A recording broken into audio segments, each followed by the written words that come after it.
finally time to travel to China. After nearly 3 full years of stifling shutdowns, COVID restrictions, and quarantines that have taken a brutal toll on business and the world's second largest economy, the country is trying to get back to normal. And a big part of that is welcoming back tourists. As of January 8th, 2023, they are lifting their quarantine requirement for inbound travelers, hoping to eventually woo back the nearly 150 million people who visited the so-called Red Dragon every year pre-pandemic. That means slowly but surely the throngs of travelers will return to one of the world's largest cities, Shanghai.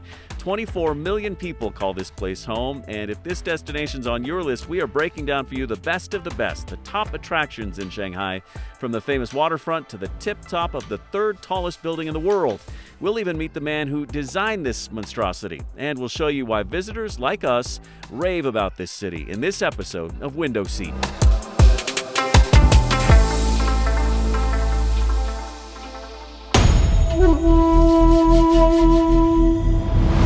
All right, so we lucked out pre-pandemic and found a round-trip flight from the mainland U.S. to China for a little more than $500. $500 to travel halfway around the world. We couldn't wait to get to one of the most mysterious places on the planet. Shanghai is both an eons-old historic trading port and a futuristic hub for finance and culture and fashion and art and design. And when the night falls on the river here, this city really comes alive with a stunning light show. Its neon skyscrapers blasting forth with the hubris of a downtown that, for all intents and purposes, didn't even exist 30 years ago. And towering over it all, that building right there, the first must-see if you come here. We're talking about Shanghai Tower. 128 stories in the sky, this mega structure was topped out 10 years ago with elevators that take you to the top at 50 miles per hour. From up there, you can stare down on what looks like a miniature city, the scale of the people and buildings and river thrown all out of whack by how close you are to the heavens.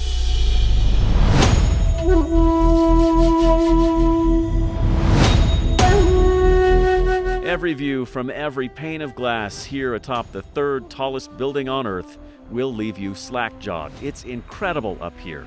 And it was designed by an American architecture firm. In fact, we got to meet the guy who actually designed it. Great design comes from your perceptions and your own experience of life. The China native studied architecture in the United States and had planned to keep designing buildings in America. But pretty soon he went big and went home, coming back here to Shanghai and designing this true modern marvel, a Goliath stretching more than 2,000 feet in the air. If you're lucky enough to get to Shanghai, put Shanghai Tower at the very top of your to-do list.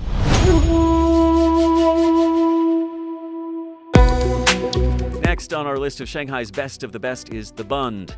It is the waterfront in Shanghai, the spot from which you get the very best views of the downtown light show, from the Oriental Pearl TV Tower to Shanghai Tower. And you can see the massive boats passing by too, carrying commerce all over the globe.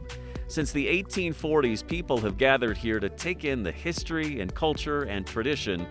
And believe me, there is no better place in this massive city to have your picture taken. Flanked by neoclassical buildings on a bustling stretch of riverfront, you will not want to stop taking in the moment right here on the Bund.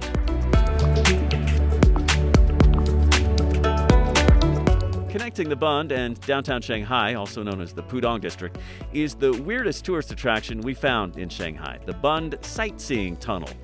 Kind of hard to describe this thing, a transparent rail line that moves you slowly, very slowly, under the river, while you take in a rather trippy, colorful, psychedelic light show.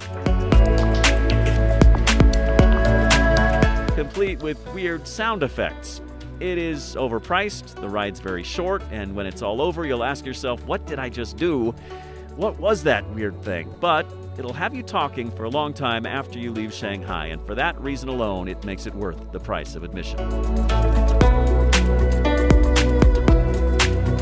Next up on our best of the best list, Shanghai's Old City and You, or Happiness Garden. This place dates back more than 400 years, and it covers 5 acres with ancient architecture, beautiful gardens, and stunning scenery. If you could picture what old world China looks like in your mind, this is probably exactly what you would envision. Spent a couple of hours here exploring what was once the private garden of the Han family in the Ming Dynasty. From pavilions to pagodas, it's easy to get lost in the Shanghai of yesteryear, even as you're surrounded by the city's 24 million current inhabitants. Afterward, you can visit our final stop on Shanghai's Best of the Best tour. Explore the Yuan Bazaar nearby. It's a great place to find a restaurant, tea house, or souvenir shop, and huddle beneath a canopy of red paper lanterns, a mainstay in this part of the city. We found these floating over a temple on the end of the old city, where visitors left oranges and apples as an offering on this altar.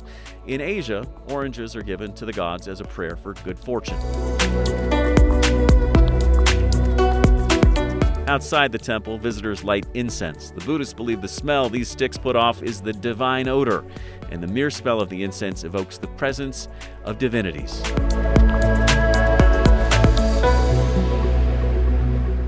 After the last 3 years, this country needs all the incense, all the oranges, and all the apple offerings they can muster. It's been a brutal stretch here, in a country with perhaps the most restrictive COVID-19 rules on the planet.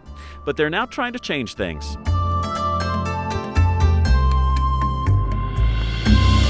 Trying to get people back here, trying to get their economy steamrolling ahead once again. And they hope you'll help them do just that. That's obviously a decision based on your own comfort level, but we can tell you this much. Based on what we saw in Shanghai when we were there, you won't regret coming here. The place where East and West, old and new, progressive and traditional collide on the banks of a river that glows neon from the reflection of decades of momentum. Momentum that has been slowed by a health scare, but refuses to stop.